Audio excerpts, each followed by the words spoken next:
작년 11월 29일부터 시작했던 요한일서 말씀을 오늘로써 11번째 설교하면서 요한일서를 마칩니다. 그리고 제가 작정을 했어요. 요한일서는 평생 이제 앞으로 안 하겠다. 할 일이 없겠다. 어렵더라고요, 생각보다. 우리 요한 사도님께서 쓰신 성경이 쉽지 않았습니다. 그래서 오늘 말씀 마무리, 이제 마지막 우리 부분을 나눌 건데요. 나누기에 앞서 전반적으로 각 장에 어떤 내용을 성경이 우리에게 주는지 해서 요약하면서 여러분들 그때 받았던, 기억이 나신다면 그때 받았던 은혜를 좀 새롭게 리마인드하는 시간을 좀 가졌으면 좋겠어요. 여러분들 앞으로 요한일서를 읽을 때는 딱 한 단어를 생각하면 좋을 것 같아요. 사귐, 연애, 이런 느낌 있잖아요. 연애하면 어때요? 설레지 않습니까? 네, 결혼한 지 20년 차인데 저는 아직도 설렙니다. 주님 죄송합니다. 네, 물론 그때 감정을 잊어버렸어요, 이제는. 하지만 지금 주 안에서 교제하는 얼마나 깊은 교제를 누릴 수가 있습니까?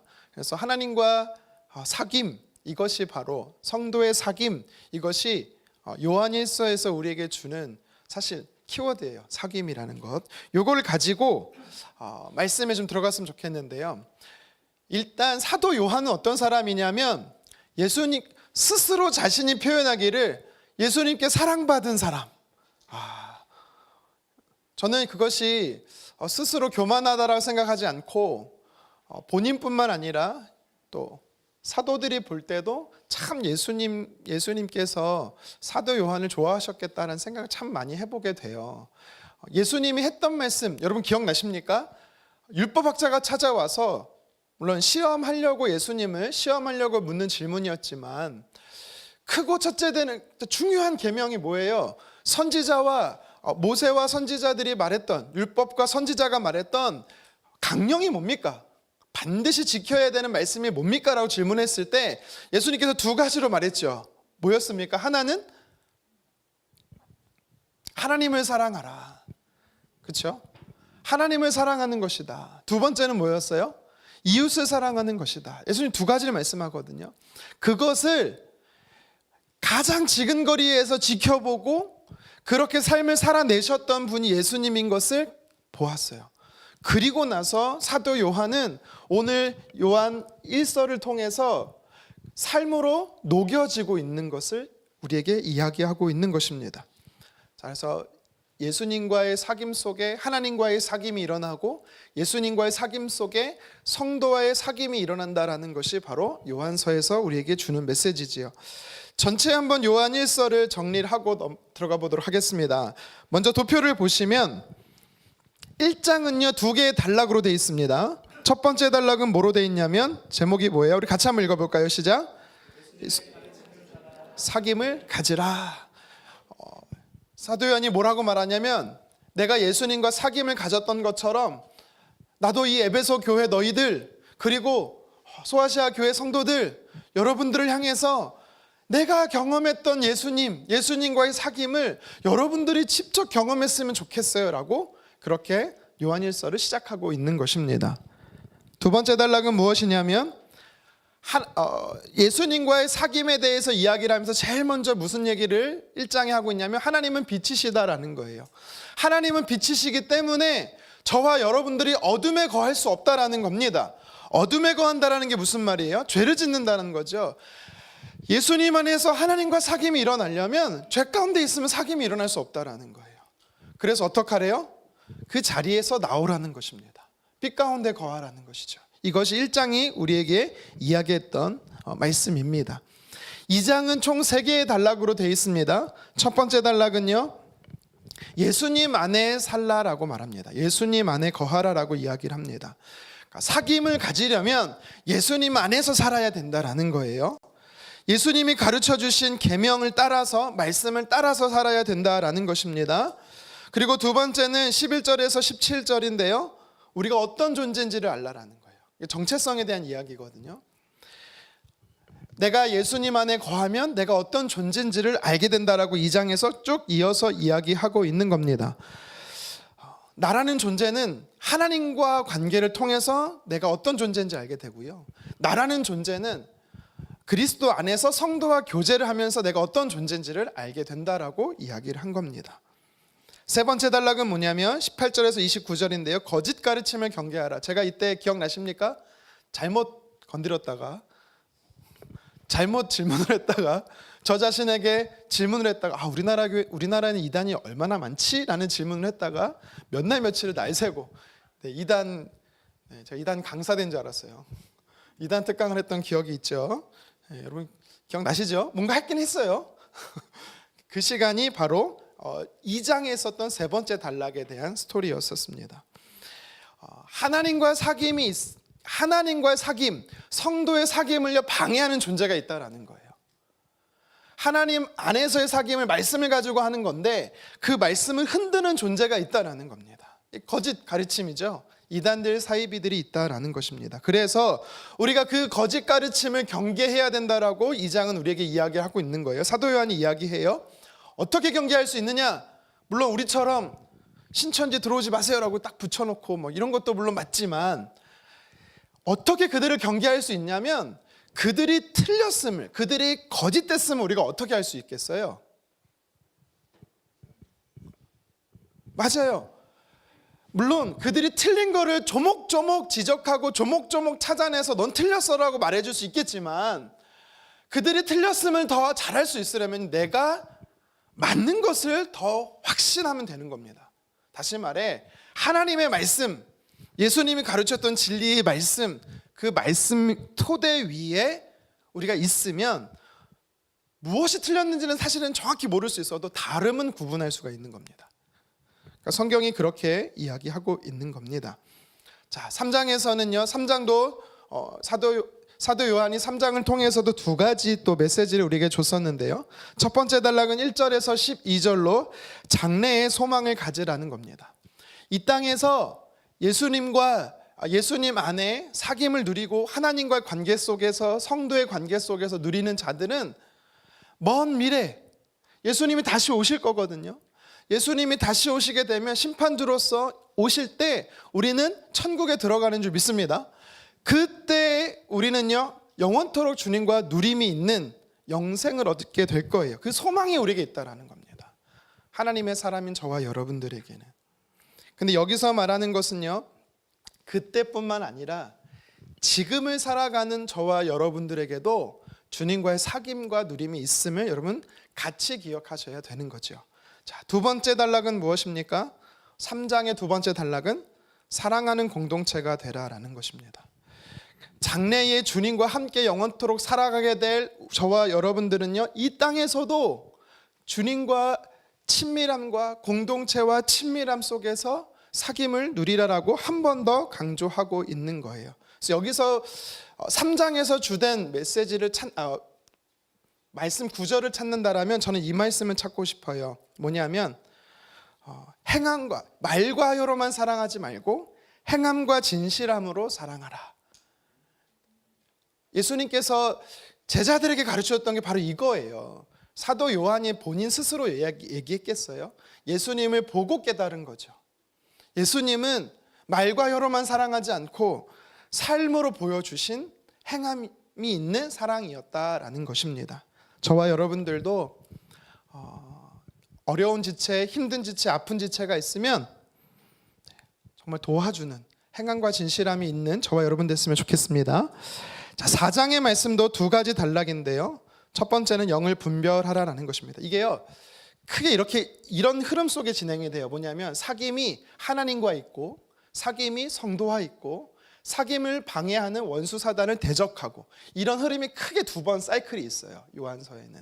요한일서에는. 그래서 4장에서도 영을 분별하라라는 것은요 거짓 영이 있음을, 하나님의 말씀을 가지고 하나님과 사귐을 갖지 못하게 하는 영, 하나님의 말씀을 가지고 성도의 사귐을 갖지 못하게 하는 어둠의 영, 미혹의 영을 분별하라라고 이야기하고 있는 것입니다. 4장의 두 번째 단락은 뭡니까? 하나님 안에 거하라라는 겁니다. 연합이에요. 성도의 연합을 이야기합니다. 자, 5장입니다. 5장도 두 개의 단락이 있는데요. 첫 번째는 뭡니까? 믿음이 세상을 이긴다라는 것입니다. 믿음이 이긴다. 4절에 보면 이런 표현이 있어요. 제가 한번 읽겠습니다. 하나님께로부터 난 자마다 세상을 이기느니라. 아멘. 우리가 세상을 이길 수 있는 것이 뭐다? 믿음. 세상을 이기려면 믿음이 우리에게 있어야 된다라는 것입니다. 자, 그리고 마지막 요한일서 5장 방금 우리가 읽은 말씀인데요. 13절에서 21절은 제가 좀 짧게 표현했습니다. 확신하라예요. 확신하라. 확신하라. 이게 이제 마지막으로 주는 메시지입니다. 5장의 마지막 메시지일 뿐만 아니라 전체 요한서의 마지막 메시지라고 저는 봅니다. 자, 이렇게 정리를 하면서 본론으로 들어가도록 하겠습니다. 아직 본론이 안 들어갔어요. 아직 시작을 안 했어요. 자, 오늘 그래서 본문을 가지고 이런 흐름 속에서 사귐이라는 키워드를 가지고 하나님과의 친밀함, 성도와의 친밀함, 그리고 이 친밀함을 지키기 위해서 말씀 안에 거하는 것, 그리고 말씀을 흔드는 원수 사단을 대적하고 미혹의 영을 분별하는 것, 이러한 영적 흐름 속에서 오늘 마지막 확신하라라는 제목으로 저와 여러분들이 하나님 주시는 은혜를 나눴으면 좋겠습니다. 오늘 본문에서는요, 크게 세 가지로 확신하라고 이야기를 합니다. 그래서 저와 여러분들이 사도 요한이 말하는 확신, 무엇을 확신해야 되는지 세 가지를 좀 기억하고 돌아갔으면 좋겠습니다. 첫 번째는 뭐냐면 영생을 확신하라라는 것입니다. 예수님을 믿는 자, 하나님과 친밀한 교제를 누리는 자, 성도의 교제가 있는 자는요, 영생이 주어졌다라는 사실입니다. 우리 본문 13절 말씀인데요, 같이 한번 읽어보도록 하겠습니다. 13절입니다. 시작. 내가 하나님의 아들의 이름을 믿는 너희에게 이것을 쓰는 것은 너희로 하여금 너희에게 영생이 있음을 알게 하려 함이라. 아멘. 영생이 있음을 알게 하려 함이라. 너희에게는 영생이 있어. 자, 여러분, 이런 질문 너무나 많이 받아보고 많이 또 해봤을 겁니다. 구원의 확신이 있습니까? 제 눈을 바라보십시오. 영생의 확신이 왜 피합니까? 영생의 확신이 있습니까? 구원의 확신이 있어요? 오늘 점검해야겠습니다. 집에 가서 특훈 좀 해야겠습니다. 네, 제가 분명히 확인했는데 제가 얘기했죠. 얼마 전에 저희 아버지한테도 확인했다고. 네. 여러분, 그럴 일은 없지만 오늘 내가 하나님 나를 부르신다면 천국에 갈 수 있는 확신이 있습니까? 자신 있어요? 아멘? 제 눈을 바라보십시오. 자매요. 여러분, 우리 있어요. 있어야 됩니다. 당연히 있어요. 영생은요, 내가 노력해서 주어지는, 얻어내는 것이 아닙니다. 쟁취하는 것이 아닙니다. 선물이라고 표현하세요. 예수님이 주신 선물이래요. 여러분, 그래서 우리에게는요, 어린아이부터 장년에 이르기까지 이제 막 예수님을 믿는 사람이든 오랜 신앙생활을 했든 다 하나님의 자녀는요, 영원한 생명, 구원, 천국이 주어진 줄 믿으시기를 바랍니다. 간혹 이런 분들이 있어요. 최근에 내가 좀 고난주간도 겪으면서 믿음 생활 잘하고 주일날 안 빠지고 기도도 좀 하고 영생이 주어졌지, 이렇게 생각하시는 분도 있고, 반대로 이번 주는 내가 지난주에는 좀 잘 살았는데 이번 주는 좀 이거 좀 하고 뭔가를 자꾸 받았다가 뺏겼다가 소유했다가 잃어버렸다가 구원을 이렇게 생각하시는 분들이 있다면 여러분, 그것은 잘못된 겁니다. 얼마나 바빠요. 천국 지옥이 막 사람이 늘었다가 막 줄었다가 막 성수기였다가 막 비수기, 이게 말이 됩니까? 아닙니다. 13절에 사도 요한이 뭐라고 말하고 있습니까? 하나님의 아들의 이름, 즉 예수님을 어떻게 한다? 믿는 자는 영생이 이미 주어졌다라고 말씀하고 있는 것입니다. 여러분, 그래서 기억하십시오. 영원한 생명, 구원은, 천국은 나로부터 시작되는 게 아닙니다. 하나님으로부터 주어지는 것입니다. 예수님께서요, 요한복음 3장에 거듭난다라는 표현을 써요. 우리가 세상에서 말하는 거듭남이랑 성경에서 말하는 거듭남이랑 좀 뜻이 다른데 혼용해서 써서 헷갈릴 수 있는데요, 예수님께서 거듭난다라고 말할 때 그 거듭남의 원어 뜻이 뭔지 아세요? 위로부터 다시 태어난다예요. 그러니까 영적으로 다시 태어난다라는 의미거든요. 하나님께서 구원을 주신다라는 것입니다. 예수님을 믿는 자는 이미 영생을 소유했습니다. 그래서 바울은 빌립보서 3장 20절에서 뭐라고 말하고 있냐면 우리는 시민권자다, 하늘 시민권자다라고 이야기를 하고 있습니다. 하나님 나라의 백성이 됐다라는 거예요. 소속이 바뀌었다라는 겁니다. 신분이 바뀌었다라는 거예요. 여러분, 우리나라는 제가 이제 용어를 사실 기억나진 않는데, 우리나라는요, 태어나는 사람이 우리나라에서 부모가 우리나라 사람이어야 되고, 우리나라에서 태어난 사람이 백성이 됩니다. 시민권자가 돼요. 근데 여러분, 혹시 그런 기사를 본 적 있어요? 뭐 사형을 받았다, 무기징역을 받았다, 아니면 뭐 20년 이상 장기 복역을 했다라는 죄수가 우리나라 국민의 시민권을 박탈당했다라는 소리 들어본 적 있어요? 없습니다. 아무리 큰 죄를 져도요, 아무리 큰 잘못을 해도요, 그 나라 백성으로서의 시민으로서의 주권을 뺏기지는 않아요. 여러분, 이것이 영적으로도 동일합니다. 하나님 나라의 백성 된 저와 여러분들도 마찬가지예요. 우리가 죄를 지어서는 안 되겠죠. 거룩하게 살아서 주님 닮은 성품을 따라서 살아야겠지만 넘어질 때가 있단 말이에요. 영적으로 쓰러질 때가 있단 말이에요. 그러면 그것으로 인해서 우리의 신분이 바뀐다? 구원이 뺏긴다? 여러분, 결코 그럴 수 없다라는 사실입니다. 더 정확하게 이해하려면 부모와 자녀의 관계로 이해하면 됩니다. 내가 낳은 자식, 효도해도 훌륭하죠. 네. 한 번 자녀는 영원한 자녀인 것입니다. 아무리 효도하지 못한다 할지라도, 불효한다 할지라도, 여러분 기억하십시오. 하나님, 예수 그리스도를 믿는 자는 하나님의 자녀가 되는 줄 믿습니다. 여러분, 그래서요, 영원한 생명을 소유하는 것이 굉장히 중요해요.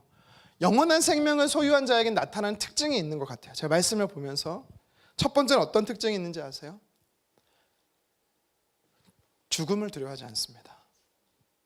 여러분, 우리가 지난주 고난주간과 부활주를 기억하면서 제가 두려움에 대해서 사실 이야기를 했었거든요. 예수님께서 두려워하는 제자들에게 찾아오셔서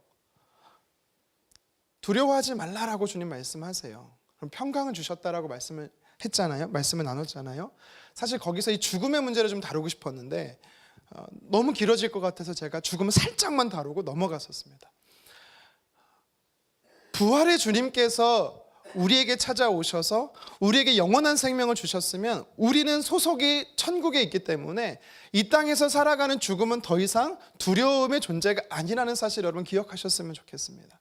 제가 농담 삼아서 빨리 천국 가고 싶다라고 말하죠. 빨리 죽고 싶다라고 말하는 것은요, 죽음이 더 이상 저에게는 두려움의 존재가 아니라는 것입니다. 원수 사탄이 우리를 잡고 휘어잡는 악의 권세가 있어요. 그게 뭐냐면 죽음이거든요. 죽음의 권세를 사용해서 우리를 두렵게 합니다. 근데 하나님의 자녀는요, 더 이상 죽음이 두려움이 아닙니다. 원래 죽음이라는 것은 죄로 인해 들어온 건 맞아요. 육신의 죽음은. 그런데 예수 그리스도를 믿음으로 우리가 죽음의 권세를 이기신 예수 그리스도를 통해서 우리에게는요, 무엇이 주어졌냐면 더 이상 죽음은 실패가 아닙니다. 그냥 육신의 몸을 벗는 거랑 똑같아요. 우리가 옷을 벗고 새로운 옷을 입는 것처럼 육신의 몸을 벗고 새로운 몸을 입는 과정일 뿐입니다. 다시 말하면 이 땅의 삶을 정리하고 영원한 생명으로 들어가는 그냥 문일 뿐이에요. 통과하는 문, 관문일 뿐입니다. 더 성경적으로 이야기를 하면 죽음은요, 하나님의 사람에게 축복입니다. 왜 축복인지 아세요? 영원토록 주님과 함께 거하는 거기 때문에 축복이 되는 것입니다. 여러분, 그래서 영원한 생명을 소유하는 하나님의 사람은 더 이상 이 땅에서의 죽음을 두려워해서는 안 됩니다. 물론 장례식은 고인을 위한 예배라기보다는, 고인을 위한 장례식이라기보다는 고인을 떠나보내야 하는 그런 장례식이기에 슬퍼할 수 있다라고 봅니다. 하지만 당사자인 우리는요, 언젠가 우리도 다 죽음을 처하게 될 텐데 그때는요, 기뻐해야 되는 줄 믿습니다. 여러분, 죽음은 두려운 게 절대 아닙니다. 잠시 잠깐 이 세상에 살면서 하나님께서 보내신 이 땅의 나그네로 있다가 원래 고향인 본향으로 가는 것이기 때문에 여러분, 더 좋은 겁니다. 고린도후서 5장에 보면 바울은요, 우리의 몸을 장막에 비유해요.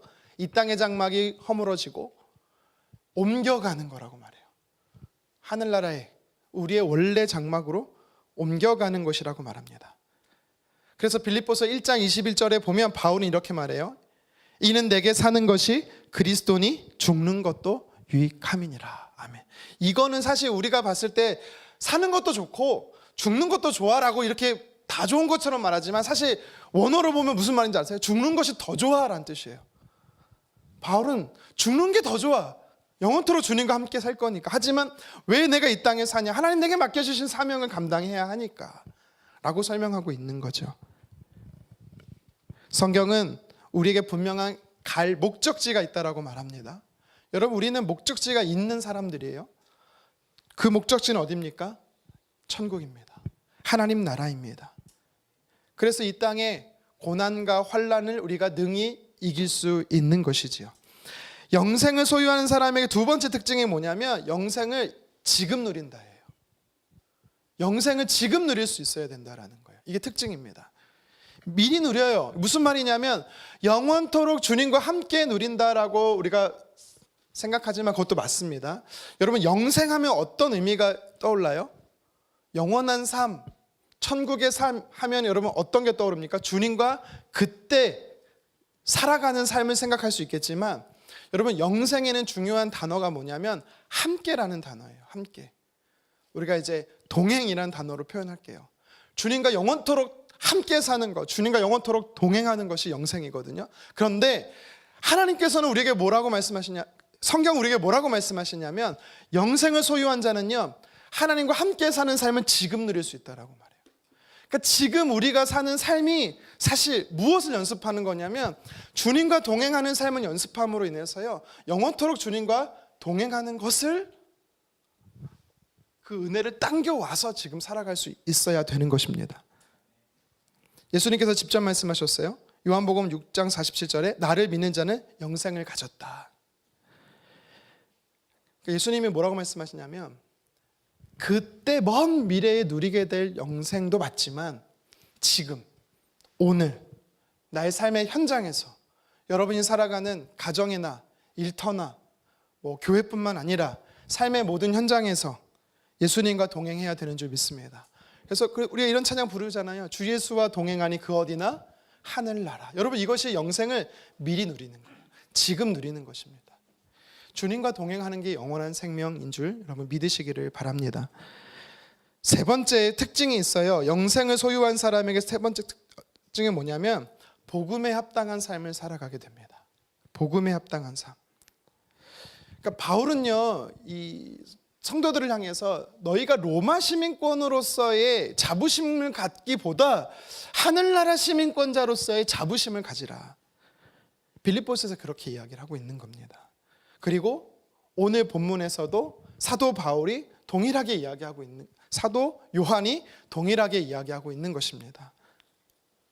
이 땅에서 하나님과의 사귐을 통해서 우리는 하늘 시민권자고 이 땅에서 영생을 미리 누리고 복음에 합당한 삶을 살아야 된다. 시민권자라서 품격 있는 삶을 살아야 한다라는 거죠. 물론 이거는 직접 복음을 전하라는 뜻도 되지만 내 욕심을 따라서 이기적으로 살아가는 것이 아니라 하나님의 뜻에 따라서 하나님 기뻐하시는 뜻대로 살아가는 것을 이야기하는 것입니다. 좀 정리하겠습니다. 영원한 생명을 소유하라라고 말합니다. 이미 주어졌다라는 거, 이걸 확신하라는 거예요.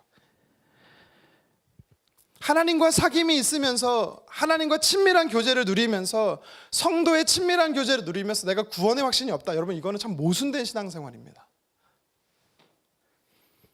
하나님과 친밀한 교제를 누리는 사람, 성도의 친밀한 교제를 누리는 사람, 구원의 확신이 있는 사람이에요. 죽음을 두려워하지 않습니다. 오늘 하나님과 동행하는 것을 힘씁니다. 그리고 내게 주어진 현장의 삶의 자리에서 복음에 합당한 삶을 살아내는 것입니다. 여러분, 이렇게 하나님이 내게 주신 그 영생을 소유한 자로 살아가기를, 확신하기를 주님의 이름으로 축원합니다. 두 번째로 오늘 사도 요한은요, 우리에게 확신하라고 말하는 게 있어요. 두 번째가 있어요. 뭔지 아십니까? 기도 응답에 확신하라라고 이야기를 하고 있습니다. 첫 번째는 무엇을 확신하라 그랬어요? 영원한 생명을 확신하라 그러면 두 번째는 기도 응답을 확신하라고 말합니다. 우리 14절 말씀을 같이 한번 읽어보겠습니다. 그를 향하여 우리가 가진 바 담대함이 이것이니 그의 뜻대로 무엇을 구하면 들으심이라. 아멘. 하나님은 너의 기도를 들으셔라고 사도 요한이 이야기하고 있는 겁니다. 우리가 하나님과 친밀한 사귐 속에서, 공동체와 친밀한 사귐 속에서, 성도와 친밀한 사귐 속에서 우리가 하나님 앞에 기도하면 하나님 어떻게 하신다고요? 들으신다. 이걸 확신하라는 겁니다. 여러분, 여러분의 기도를 하나님께서 들으시는 줄 믿으십니까? 여러분의 기도를 하나님 들으세요 진짜? 만약 안 듣는 것 같다라면 점검해 봐야 돼요. 뭘요? 사귐을. 내가 하나님과 친밀한 교제의 사귐이 있는지를 점검해 보시고, 주 안에서 성도와의 친밀한 사귐이 있는지를 점검해 보십시오. 그리고 또 한 가지가 있다면 15절인데요. 우리 15절 말씀도 같이 한번 읽어보도록 하겠습니다. 시작. 우리가 무엇이든지 구하는 바를 들으시는 줄을 안즉 우리가 그에게 구한 그것을 얻은 줄 또한 아느니라. 아멘. 오늘 성경에 보니까 14절에서는 들으시는 분이래요. 내 기도를 우리가 기도하면 허공에 우리가 막 외치는 게 아니고 우리의 기도가 향기가 되어서 하나님 앞에 향기로 전해진다라고 성경은 이야기하고 있어요. 전해지는 것으로 끝나는 것이 아니라 15절 하반절엔 뭐래요? 구한 것을, 그것을 얻는다. 우리가 구한 것을 얻는다. 다시 말해 응답하신다라는 거죠. 여러분, 이것이 우리에게 주시는 가져야 되는 확신입니다. 여러분, 기도하면서 기도를 들어주시지 않을 거야. 저도 그럴 때 참 많거든요. 내가 기도하는데 왜 안 될까? 정말 들어주실까? 의심이라기보다는 걱정이 들기도 하고 염려가 되기도 하고 언제 주실까? 불안하기도 하고 그럴 때가 있어요. 근데 여러분 기억하십시오. 반드시 들으시고 반드시 주신다라고 약속합니다. 여러분, 근데 여기서 중요한 원리가 한 가지 나옵니다. 아까도 제가 말씀드렸죠. 하나님과의 사귐을 점검해 보라고. 왜 응답이 더딜까? 왜 응답되지 않을까는 하나님과 사귐을 점검해 보고, 두 번째는 성도의 교제를 점검해 보라고 했어요. 세 번째 점검해야 될 게 뭔지 아세요? 오늘 14절과 15절에 보면 내 기도가 그의 뜻대로인 기도인가를 점검해 봐야 되는 거예요. 예수님께서 분명히 사도 요한이 분명히 말하고 있습니다. 그의 뜻대로 무엇을 구하면, 그의 뜻대로 구하면 들으시고 응답하신다라고 이렇게 말씀하는 것입니다. 하나님의 뜻대로 구한다라는 것, 예수님의 기도의 모습이 우리에게 분명히 샘플로 보여주고 있지요. 우린 예수님의 기도를 통해서 배울 수 있는 것입니다. 예수님은 항상 하나님께 기도할 때요, 감사하셨더라라고 표현을 해요. 예를 들면 죽은 나사로를 3일 지난 나사로를 살릴 때도요, 먼저 하나님 앞에 기도를 하시거든요. 근데 감사의 기도를 드려요. 그리고 또 오병이의 기적을 행하실 때도요, 자세히 성경을 보시면 감사의 기도를 먼저 드립니다. 나의 뜻대로 해주신 것에 감사하는 기도.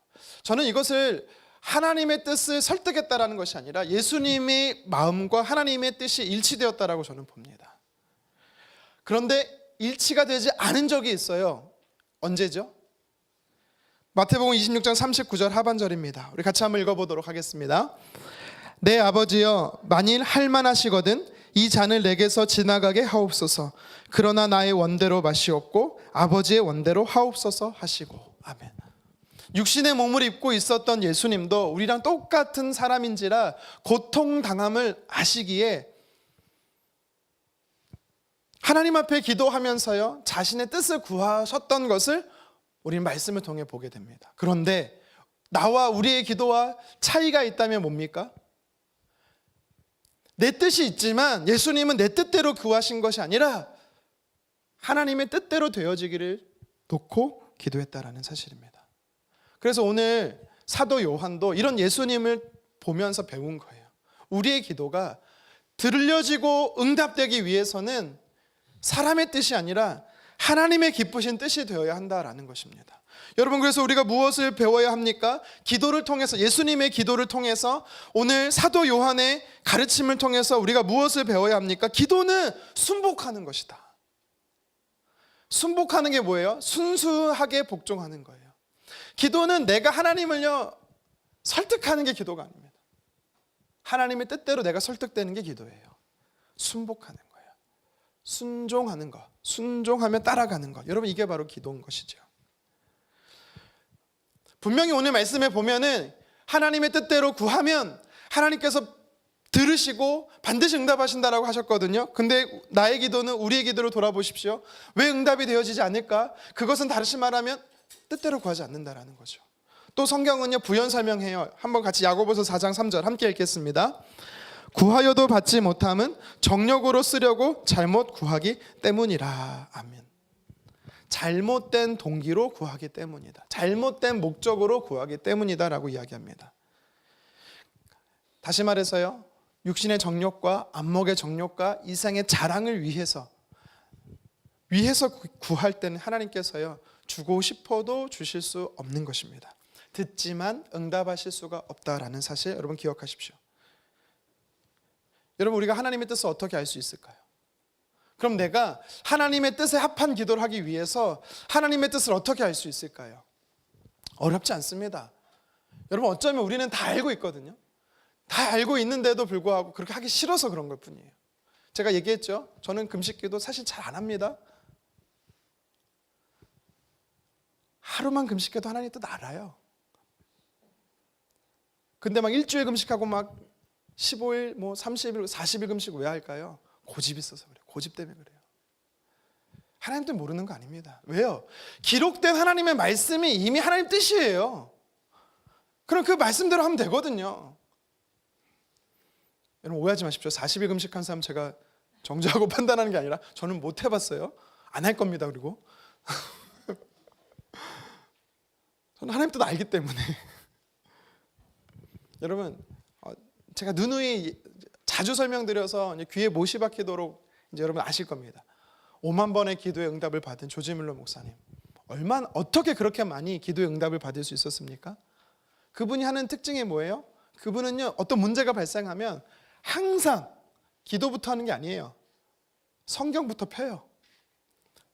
기도의 골방으로 성경을 가지고 들어갑니다. 성경을 펴요. 그리고 순서대로 자기가 쭉 성경 말씀을 읽어요. 그러다가 마음에 감동이 되는 말씀을 붙잡고 기도하기 시작합니다. 하나님의 말씀을 붙잡고 기도하는 거예요. 여러분, 그래서 능력 있는 기도는 무슨 기도다? 말씀 붙잡고 하는 기도다. 여러분, 우리가 왜 금요 기도에도 그렇고 새벽 예배도 그렇고 주일 예배도 그렇고 말씀 가지고 적용 기도를 하는 이유가 뭡니까? 그게 능력이 있기 때문에 그렇습니다. 하나님의 뜻은요, 알려주세요, 알려주세요. 하나님 제발 좀 알려주세요. 여러분, 하나님 너무 답답하세요. 줬거든. 이미 저와 여러분에게 주셨거든요. 말씀 좀 보라고. 말씀에 이미 내가 너에게 준 답이 있다고 하시는데도 불구하고 우리가 말씀을 가까이 하지 않기 때문이죠. 여러분, 하나님의 뜻을 분별하려면 하나님의 말씀을 읽으십시오. 그리고 그 하나님의 말씀 붙잡고 기도하십시오. 그러면 하나님 뜻대로 되어지는 역사를 경험하게 될 줄 믿습니다. 여러분, 기도에 대해서 분명히 응답하신다라고 말씀하셨어요. 확신하십시오. 하나님과의 친밀한 교제를 누리고 있어요. 주 안에서 성도의 아름다운 교제를 누리고 있어요. 근데 기도에 대한 확신이 없다? 이것도 모순된 거예요. 신앙생활이. 영원한 생명을 누리지 못하는 것도 모순된 거고, 기도의 응답도 받지 못한다라는 것도 모순된 것입니다. 오늘 근데 말씀을 이렇게 계속해서 읽어 나가면 누구를 위해 기도해야 되는지 또 나오고 있어요. 16절 17절 이렇게 보면은요, 공동체를 위해 기도하라고 이야기를 합니다. 그럼 나를 위해서는 기도하지 말아야 되나? 아니요, 이미 벌써 앞장에 1장부터 시작해서요 우리 개인에 대한 기도를 가르치고 있어요, 사도 요한도. 근데 특별히 오늘 5장에서는 무엇을 위해서 기도하냐면 공동체 지체들을 위해서 기도하라고 이야기를 합니다. 주 안에서 형제 자매된 사람들을 위해서 우리는 기도할 수 있어야 돼요. 그것에 대한 응답을 하나님께서 주셨대요. 저는 이게 얼마나 말씀을 묵상하면서 깨달음이 와갖고요 너무 감사했어요. 보면 우리 성도님들 삶에 참 어려운 분들 계시거든요. 아프신 분도 있고 뭐 재정적 어려움이 있는 분도 있고 관계 어려움 속에 또 일과 사업의 문제 속에 건강의 문제에 등등의 많은 어려움 속에 있는 분들에게 왜 하나님 저는 그렇게 기도했고 하나님 왜 이렇게 일하시지 않을까. 근데 오늘 말씀을 준비하면서 깨달음이 오는 거예요. 하나님이 나에게 주신 것은 그 지체들을 위해서 기도하게 하시는 거구나. 여러분 이것은 사역자인 저만을 위한 것이 아닙니다. 순장인 목자인 리더에게만 주는 것이 아닙니다. 여러분 여기 계신 모든 분들이 이것을 누릴 수 있어야 됩니다. 소그룹원들의 지체들을 위해서, 주 안에서 가족된 지체들을 위해서, 형제된 지체들을 위해서 여러분 기도하셨으면 좋겠습니다. 그런데요, 오늘 말씀을 쭉 이렇게 읽어나가면 이해되지 않는 한 부분이 나와요. 우리 16절 하반절이거든요. 우리 16절 하반절 같이 한번 읽어보도록 하겠습니다. 시작. 사망에 이르는 죄가 있으니 이에 관하여 나는 구하라 하지 않노라. 다시 한번 읽어볼까요? 사망에 이르는 죄가 있으니 이에 관하여 나는 구하라 하지 않노라. 분명히 16장 위에서는 구하라, 기도해라, 14절 15절 우리가 기도하는 것을 하나님 들으신다, 우리가 뜻대로 구하면 반드시 응답하신다. 그리고 16절 상반절에서 뭐라고 말합니까? 공동체 지체들을 위해서 기도하라. 근데 갑자기 16절에서는 나는 기도하라 하지 않겠다. 여러분 이거 기도하지 말라는 뜻 아닌가요? 이게 참 어려웠어요. 이게 말씀이 참 어려워요. 그래서 이 사도 요한분이 참 어려워요. 예수님만 좋아했지 쉽게 잘 성경을 안 썼어요. 이게 무슨 말인가? 여러분 무슨 말일 것 같아요? 분명히 지체들을 위해서 기도하라고 해놓고선 나는 기도하지 않노라 이걸 뜻일까요? 너희들만 기도해 나는 안 할 거니까 이건가요? 이상하잖아요. 여러분 그런 뜻이 아니고요. 일단 하나님의 뜻을 분별하는 게 되게 중요하죠. 하나님의 선하시고 기뻐하시고 온전한 뜻을 분별해서 우리가 하나님 뜻 안에서 맞춰서 기도하는 것도 되게 중요합니다. 하나님의 뜻인지도 영적으로 분별하는 것도 되게 중요한데요. 여기서 말하는 것은 뭐냐면 대상자도 분별해야 된다는 거예요. 대상자. 근데 이제 이것만 얘기하면 또 헷갈릴 겁니다. 우리의 기도를 해줘야 될 지체가 있고 안 해도 되는 지체가 있을까? 그런 뜻이 아닙니다, 여러분. 여기서 말하는 건 사람이라고 말하는 게 아니고요. 사망에 이르는 죄라는 거예요. 사망에 이르는 죄. 여러분 그러니까 더 쉽게 얘기할게요. 기도해도 응답되지 않는 게 있다라는 거예요. 분명히 하나님께서는요 사도 요한을 통해서 우리가 기도하면 반드시 응답하신다라고 했거든요. 하나님 뜻에만 맞춰진다면. 근데요 아무리 우리가 기도해도 하나님이 응답할 수 없는 한 가지가 있다라는 겁니다. 그게 뭔지 아세요? 사망에 이르는 죄예요. 여러분 사망에 이르는 죄가 뭔지 아세요? 민수기 15장 30절에 보면 성경은 이렇게 말해요. 하나님을 회방하고 그의 말씀을 멸시하는 죄. 이게 구약에도 이런 표현이 나오고요. 신약에서는 아마 들어보셨을 거예요. 마태복음 12장 31절에 성령을 회방하는 죄. 성령 회방죄라고 들어봤죠? 우리가 표현은 아는데 이게 뭔지 잘 몰라. 근데 제가 보면 물어보면 모르실 거예요. 물어볼까요? 성령 회방죄가 뭘까? 사망에 이르는 죄가 뭘까? 여러분 이거를요 사전적 의미로 제가 한번 읽어드릴게요. 잘 들어보세요. 고의적으로 지속적으로 예수 그리스도를 거부하고 끝까지 회개하지 않고 심판에 이르는 죄. 이게 이제 성령 회방죄의 사전적 의미거든요. 사망에 이르는 죄의 사전적 의미예요. 다시 한번 들어보세요. 고의적으로 지속적으로 예수님을 거부하고 안 믿는다라는 거예요. 하나님은 없다라고 말하는 거예요. 끝까지 믿지 않고 회개하지 않고 그로 인해서 심판을 받는 죄. 여러분 결국 뭘 말하는 것 같아요? 누구를 말하는 것 같아요? 난 아니고 누구를 말하는 것 같습니까? 복음에서 떠난 사람을 이야기하는 것 같아요? 아니에요. 그걸 말하는 게 아니고요. 구원받지 못하는 사람을 얘기하는 거예요. 조금 어렵죠? 그러면 주님을 떠난 사람과 구원받지 못한 사람을 어떻게 우리가 분별하지? 분별 못합니다. 그래서 어떻게 해야 되냐면 구원 얻도록 반드시 기도하셔야 돼요. 특히 여러분 우리 중에 지금 저도 알아요. 여러분 가족 중에 자녀 중에 부모님 중에 배우자 중에 예수님 떠난 사람 알아요, 저도.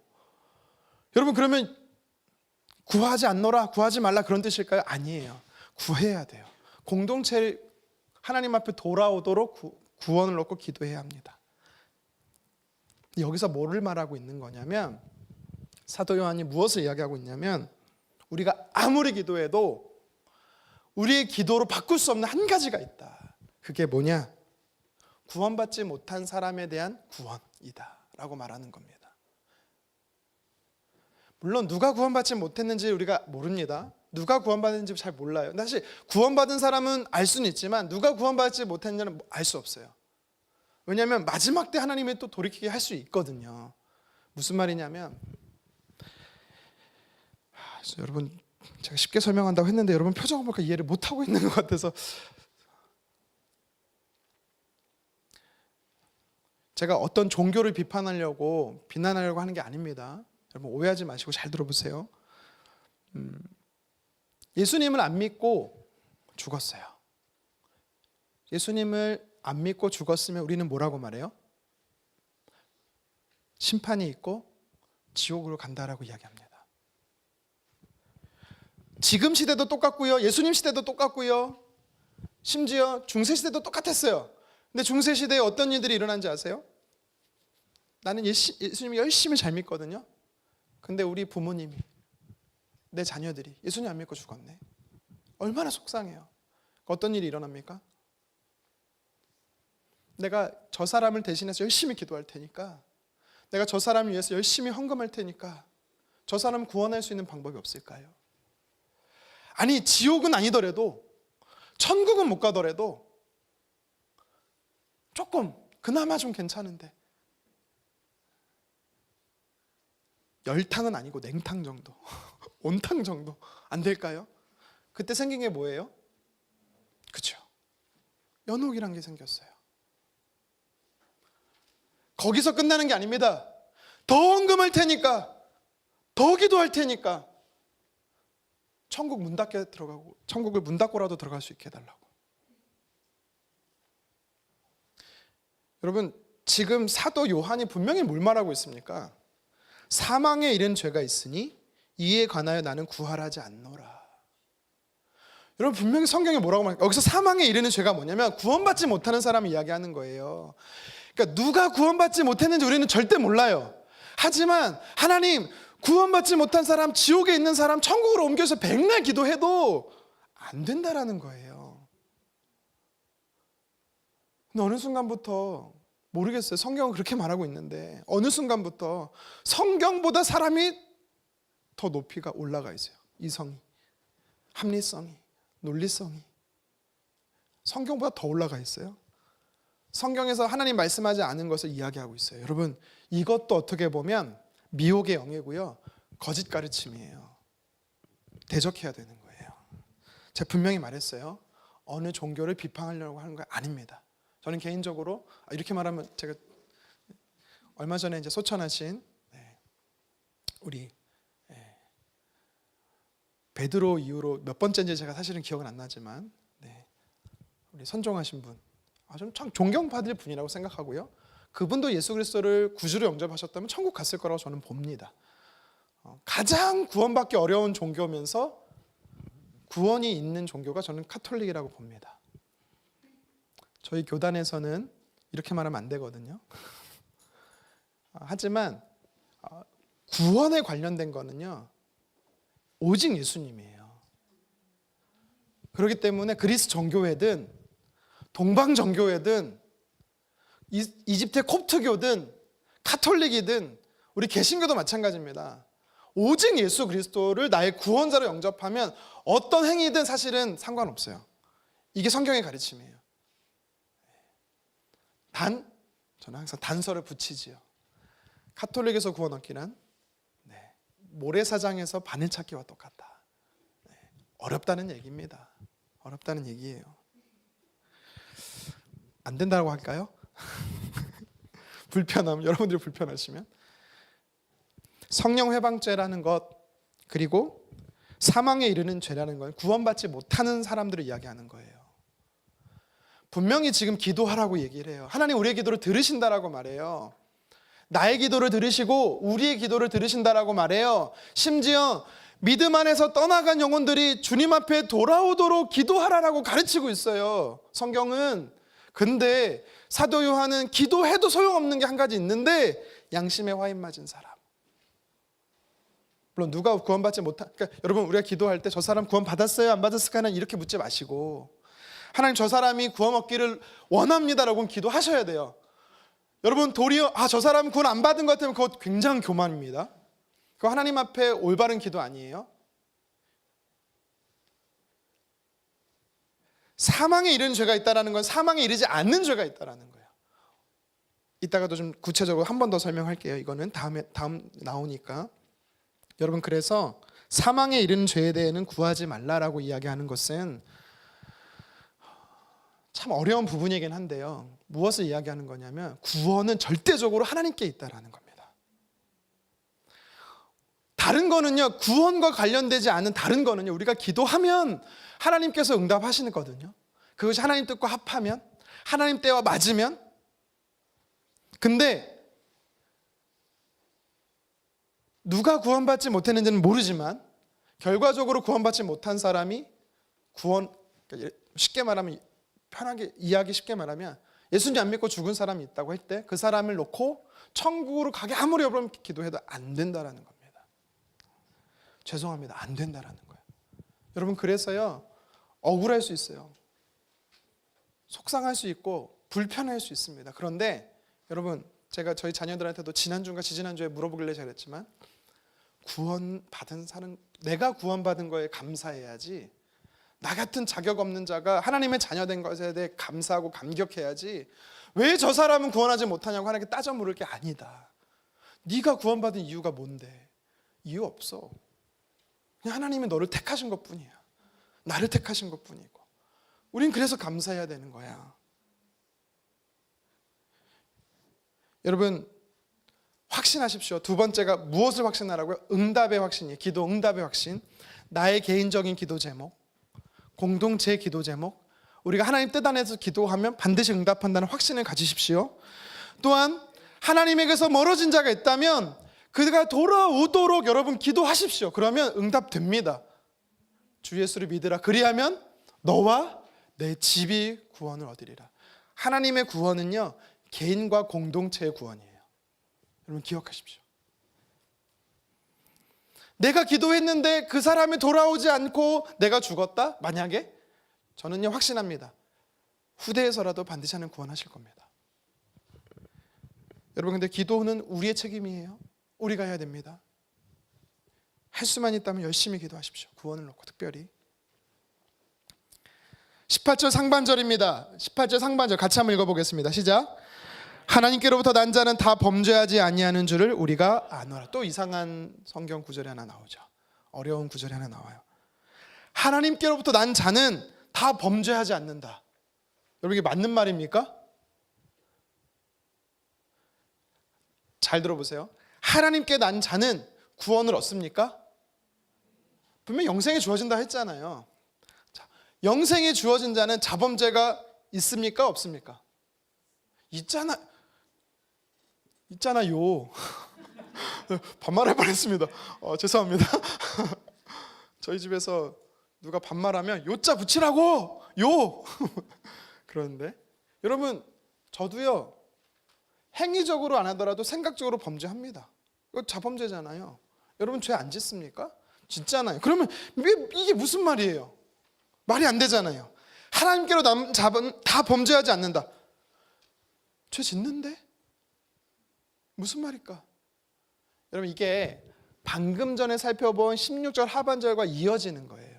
무슨 말이냐면 사망에 이르는 죄가 있고요, 사망에 이르지 않는 죄가 있다라는 거예요. 하나님께로 난 자는 사망에 이르지 않는다. 이해되시겠어요? 그래서 범죄하지 않는다라는 뜻이에요.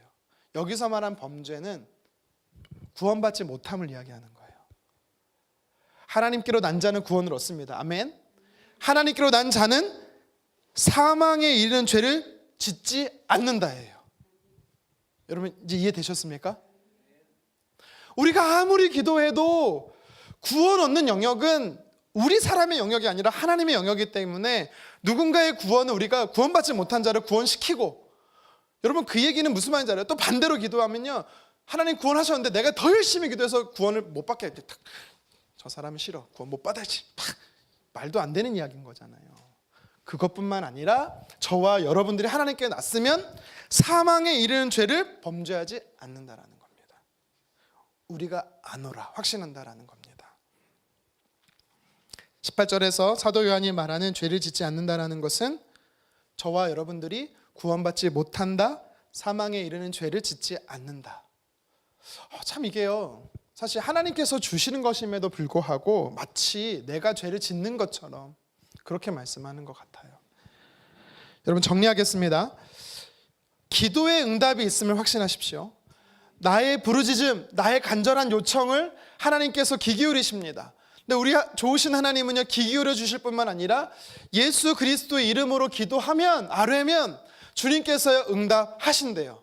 그 응답의 영역이, 그 기도의 영역이 어디입니까? 나의 개인적인 기도 제목, 공동체의 기도 제목 뿐만 아니라 하나님에게서 멀어진 자의 주께서 돌아오게 하시는 기도 제목도 하나님께서는 하라고 말씀하시는 거예요. 단 아무리 기도해도, 저기 하나 더 있거든요.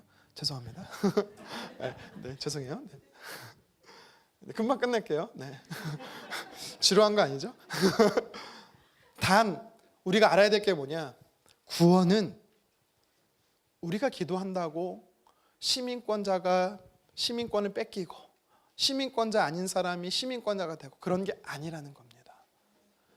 우리가 기도하는 저 사람의 구원을 놓고 하는 기도는요, 원래 하나님의 자녀인데, 원래 하나님이 택하신 받은 자인데 하나님과 친밀한 교제를 누리지 않고 있기 때문에, 진짜 자식인데 탕자처럼 살아가고 있기 때문에 돌아오게 기도하라라는 것입니다. 이해되시겠죠? 네, 빨리 할게요. 마지막 한 가지만 더 살펴보도록 하겠습니다. 네. 첫 번째 무엇을 확신하라고 했습니까? 영원한 생명. 두 번째는요, 기도의 응답에 확신하라고 했어요. 세 번째는 뭡니까? 예수님이 하나님 되심을 확신하라고 말합니다. 예수님이 하나님 되심. 사실 이거 제가 삼위일체를 건드릴까 하다가 안 하기로 했습니다.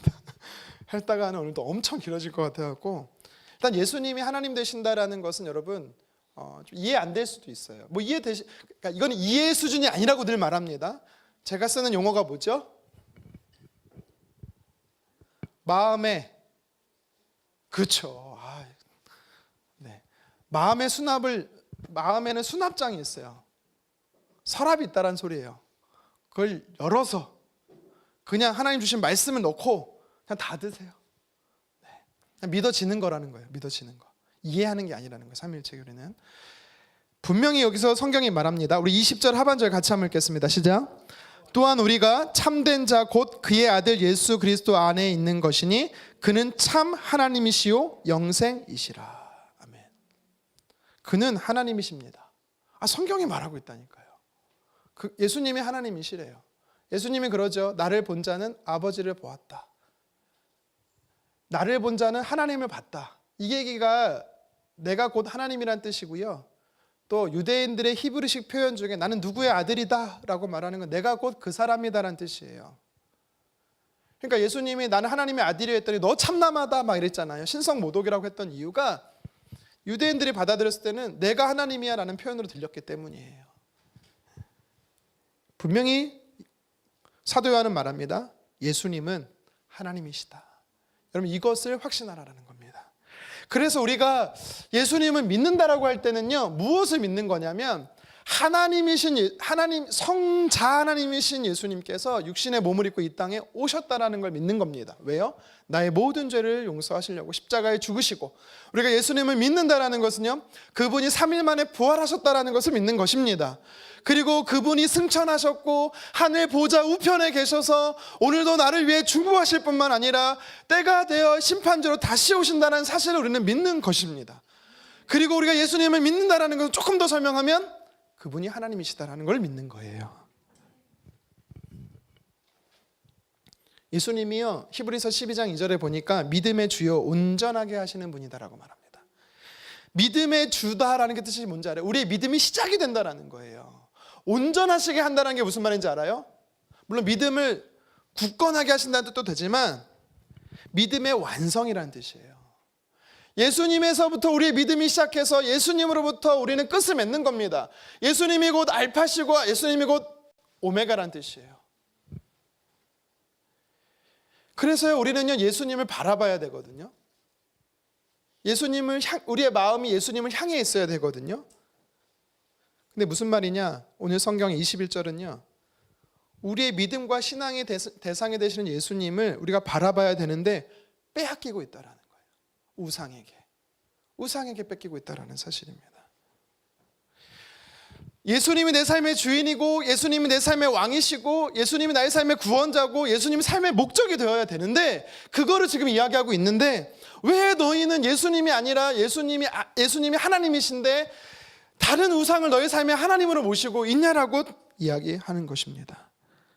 여러분, 우리는 다른 것을 추구하고 갈망할 것이 아니라 우리 안에 예수님으로 채워야 합니다. 우리는 예수님을 바라봐야 합니다. 그래서요, 마지막으로 21절에 보면 두 가지를 잘해라라고 말해요. 예수님이 하나님 되심을 확신하려면 두 가지를 잘하래요. 예수님이 내 삶의 하나님이심을 믿으려면 우상을 우리가 경계해야 되거든요. 두 가지로 구체적으로 이야기합니다. 첫 번째는 뭐냐면 너희 자신을 지키라는 겁니다. 예수님이 나의 삶의 구세주요, 예수님이 내 삶의 왕이요, 예수님이 내 삶의 주인임을 인정하려면 자신을 우상으로부터 지켜야 돼요. 저와 여러분들은 지켜야 됩니다. 이걸 이해하기 쉽게 말씀드리면 파수꾼이 되어야 돼요. 여러분, 파수꾼은 어떤 역할을 합니까? 남들 다 잘 때 깨어있죠? 적이 오는지 안 오는지 지켜보는 게 파수꾼입니다. 이게 지키는 거예요. 다시 말해서 여러분 삶 안에 예수님이 내 삶의 왕이 되어야 되는데 예수님이 아니라 다른 것이 왕이 되려고 하는지 있는지 없는지를요 깨어서 보라는 거예요. 깨어서. 느헤미야를 중심으로 바벨론 포로에서 돌아왔던 3차 귀한 자들 52일 동안 성벽을 재건했어요. 성벽 재건을 왜 했습니까? 성전도 있는데 성전만 있으면 됐지 왜 성벽을 재건해요? 성벽 재건이 뭐예요? 원수의 공격, 적의 공격, 하나님의 백성으로 살아가지 못하는 세속의 물결로부터 차단시키는 겁니다. 우상을 차단시키는 거예요. 여러분은 마음의 중심에 예수님이 계셔야 되는데 예수님을 몰아내고 다른 것으로 집어넣으려고 하는 것을 여러분 계속해서 차단해야 되는 것입니다. 이게 자신을 지키는 것입니다. 좀 더 구체화시키면 예수님을 닮아가는 겁니다. 경건의 삶이 여러분 안에 있어야 돼요. 여러분 거룩한 습관이 무엇입니까? 하루의 거룩한 습관, 일주일에 여러분 영적 루틴이 뭐가 있으세요? 어떤 분은 새벽 예배가 있을 수 있고요. 어떤 분은 성경 읽기가 될 수 있고요. 어떤 분은 말씀 묵상이 될 수도 있고요. 어떤 분은 복음 전하는 삶이 될 수도 있을 것입니다. 여러분 제가 무엇이 옳고 무엇이 틀리다 많고 적음을 이야기하려고 아니에요. 말하려고 하는 게 아닙니다. 중요한 것은 우상이 하나님이 아닌 다른 것이 내 삶의 왕이 되려고 하는 것을 경계하기 위해서요 예수님을 닮아가라고 말씀을 드리는 것입니다. 여러분 혼자 하기 어렵습니다. 혼자 하기 어려워요. 여러분 저는요 좀 곰곰이 생각해봐요. 왜 하나님이 저를 목회자로 부르셨을까? 저 목사 안 했으면요 경건의 삶 안 살았을 것 같아요. 저는 그냥 솔직한 마음입니다. 말씀을 묵상해야만 말씀대로 살아야만 설교할 수 있으니까 말씀을 제가 보는 거예요. 그래서 어쩔 때는요 감동 없이 성경을 읽을 때도 있어요. 굉장히 일처럼 읽을 때가 있어요. 그래서요 저는요 진짜 막 쳐서 복종합니다. 하나님 말씀을 읽을 때 깨달음이 있게 해달라고, 말씀을 읽을 때 감동이 있게 해달라고, 말씀을 읽을 때 하나님 저에게 눈물을 달라고 기도합니다. 그냥 말씀보다 졸고 읽다가 또 읽고 1절 읽었는데 다시 또 돌아가서 1절 계속 이거 한 3-4번 할 때도 많거든요. 읽었는데 무슨 내용을 읽었지? 여러분 거룩한 습관이 되게 중요합니다. 거룩한 습관. 내 안에 거룩한 습관이 여러분 습관 제가 뭔지 알아요. 팍시 오늘 신방 중에 팍시 죄송합니다. 팍시가 아니라 그 다음에 진관 누구죠? 관식이. 네, 저는 관식이죠. 네. 여러분 드라마 보는 거룩한 습관이 있죠? 쇼츠 보는 거룩한 습관이 있죠? 한 번 보면 2시간을 헤어나오지 못하죠? 네. 물론 그 나쁘다라고 말하는 거 아닙니다. 여러분 오해하지 마십시오. 세상에 주님 없이 하는 것도 물론 여러분 그게 다 나쁘다라고 말하는 게 아닌데, 그게 왜 나쁘다라고 제가 말을 하냐면, 나쁘다라고 말하는 거 아닌데 나쁘다고 말한다 이게 모순되는데, 여러분 삶 안에 세상 물결을 거절하고 거부할 수 있는 영적 힘이 있어야 돼요. 여러분 친구들 만나는 거 좋습니다. 정서를 풀어야죠. 사람들과 대화하는 거 좋습니다. 하세요. 일도 해야 되고요. 근데요, 세상 물결에서부터 거절하고 거부하고 분별하고 거룩한 습관이 없으면 못합니다. 여러분 그래서 우상을 멀리하기 위해서요, 우상을요 이기기 위해서는요 자신을 지켜내야 됩니다. 자신을 지켜내는 건 뭐라고요? 지키는 거 뭐라고요? 파수꾼이 되는 거예요. 공격해오는지 안 하는지 아는 거예요. 그것을 또 구체적으로 예수님 닮아가는 거룩한 습관을 갖는 게 지키는 거예요. 한 가지만 더 살펴볼게요. 뭐냐면 21절에 보니까요, 멀리하래요. 치워버리라는 거예요. 멀리하라는 건 내가 사라지는 그거를 나한테서 멀리할 수 없으면 내가 거기서부터 멀리 가는 거예요. 멀리하라라는 거는요, 분리하라라는 뜻이고요, 피하라라는 뜻입니다. 여러분 죄는 절대 싸워 이길 수 있는 게 아닙니다. 오해하지 마십시오. 죄는요 싸워서 이기는 게 아니고 피해서 이기는 거예요. 도망쳐야 이길 수 있어요. 도망치는 겁니다. 그래서 우상을 멀리하라는 거는 물리적 거리를 멀리하는 겁니다. 근데 한 가지 더 중요한 게 있어요. 뭐냐면 심리적 거리감도 두는 거예요. 물리적으로 멀리 놔둬도요, 내 마음에 심리적으로 계속 끊어내지 않잖아요. 그러면요 결국에 어떻게 되는지 아세요? 마음에 품은 대로 행동하게 됩니다. 참 이상하죠? 내가 그것이 싫어서 멀리 도망쳤거든요. 피했거든요. 근데요 마음에서 끊어내지 않으니까 어떻게 되는지 아세요? 다시 갑니다. 다시 합니다. 창세기 13장 10절에 보면 아브라함의 조카 롯이 나와요. 각각의 가축들이 많아지니까 서로 이제 떨어지기로 삽니다. 떨어지기로 약속해요. 그래서 롯이 성경에 보니까 어떻게 하는지 아세요? 소돔과 고모라로 갔다라고 말하잖아요. 우리 다 아는 말이잖아요. 근데 거기서 어떤 표현이 나오냐면 바라봤다라는 말이 나와요. 바라봤다. 이거는 눈으로 보다라는 뜻이에요. 사전적 의미는 눈으로 보니까 너무 좋은 거야. 그래서 갔다라는 거거든요. 그곳이 하나님께서 심판하기 전이기 때문에 애굽처럼 좋은 땅이었다라고 성경은 말합니다. 근데 이 바라봤다라는 뜻에 또 어떤 의미가 있는지 아세요? 마음에 품었다라는 거예요. 마음에 품잖아요. 그러면 어떻게 하는지 아세요? 가게 돼 있다라니까요. 죄도요 거리로만 끊어내는 게 아니고요, 마음에서 끊어내지 않으면요 가게 돼 있습니다. 그래서 물리적 거리감, 마음의 거리감도 둬야 된다라는 거예요. 우리가 살아가는 이 시대는요 사도 요한 시대 못지않게 에베소 교회뿐만 아니라 이 시대의 교회도 마찬가지입니다. 온갖 우상들이 많습니다. 여러분들의 개인의 우상들이 있을걸요. 자녀가 될 수도 있고요, 물질이 될 수도 있고, 건강이 될 수도 있고, 노후가 될 수도 있고요, 집이 될 수도 있고, 자동차가 될 수도 있고, 취업이 될 수도 있고, 성공이 될 수도 있고, 많아요. 그게 우상이 되지 않으려면 어떻게 해야 돼요? 예수님이 내 삶의 주인이 되면 됩니다. 하나님이 내 삶의 왕 되시면 되며, 그것도 좋은 거지만 그것보다 더 주님 사랑하면 되는 겁니다. 그럼 더 이상 그것들이 우리 삶의 우상이 되지 않아요.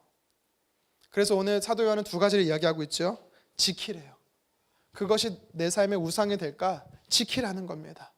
여러분 그것을 끊어낼 수 있는 힘은 어디서 온다? 거룩한 습관에서 온다. 주님 닮은 거룩한 습관, 경건의 삶을 하십시오. 성경 읽기를 멈추신 분이 있다면 다시 읽으십시오. 기도하기를 멈추신 분이 있다면 무릎을 꿇으십시오. 고난주간 끝나니까 오늘 많이 안 보여요. 그분들 두고 하는 얘기는 아닙니다. 반은 맞고 아닙니다. 반은 못 오실 수 있죠. 오늘 근데 중요한 것은 여러분 꼭 그런 게 아니더라도 여러분 개인의 기도의 골방이 회복되었으면 좋겠습니다. 말씀 앞에 서는 것 회복되었으면 좋겠습니다. 주님 닮아가는 것 멈추지 않았으면 좋겠습니다. 그리고 여러분 몸과 마음을 우상으로부터 분리시키십시오. 죄에서 멀어지십시오. 그렇게 지키고 멀리할 때 여러분 우리는요 어떻게 할 수 있습니까?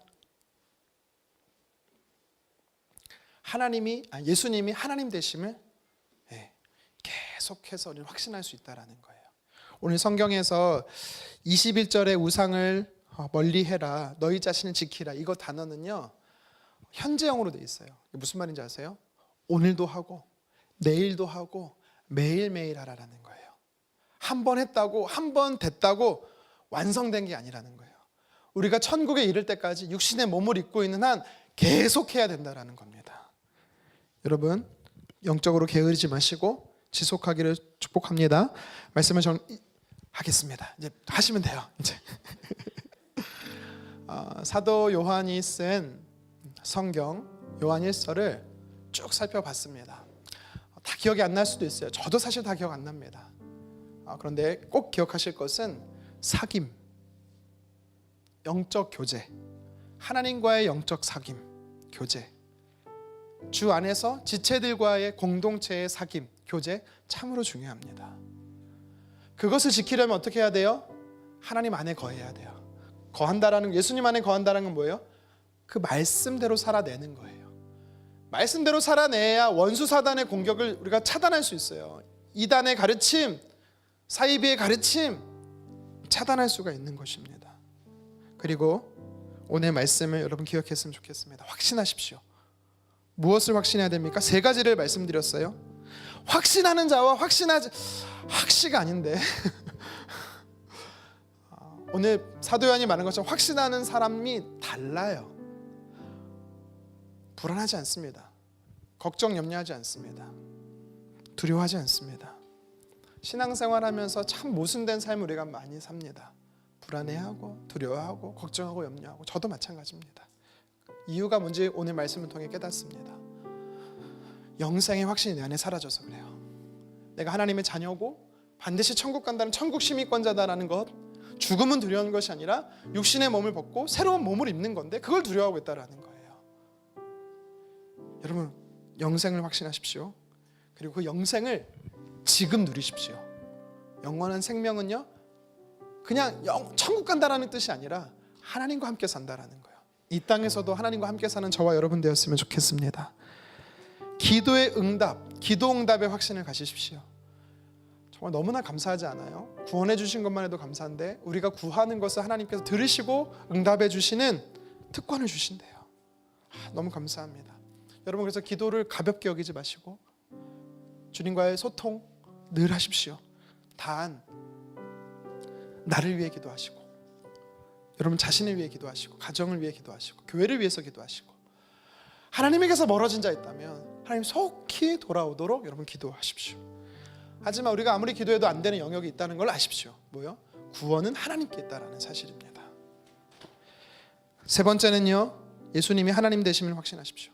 여러분 삶에 다른 것이 하나님 되지 않도록, 다른 것 우상이 하나님 되지 않도록 여러분 어떻게 해야 합니까? 경계해야 돼요. 나 자신을 지켜야 돼요. 거룩하게 지켜내야 돼요. 거룩하게 지켜내기 위해서는 거룩한 습관을 가져야 됩니다. 그리고 피하십시오. 거리도 피하고 마음도 피하십시오. 그래야 됩니다. 그래야 하나님과의 친밀한 사귐, 성도의 친밀한 사귐을 누릴 줄 믿습니다.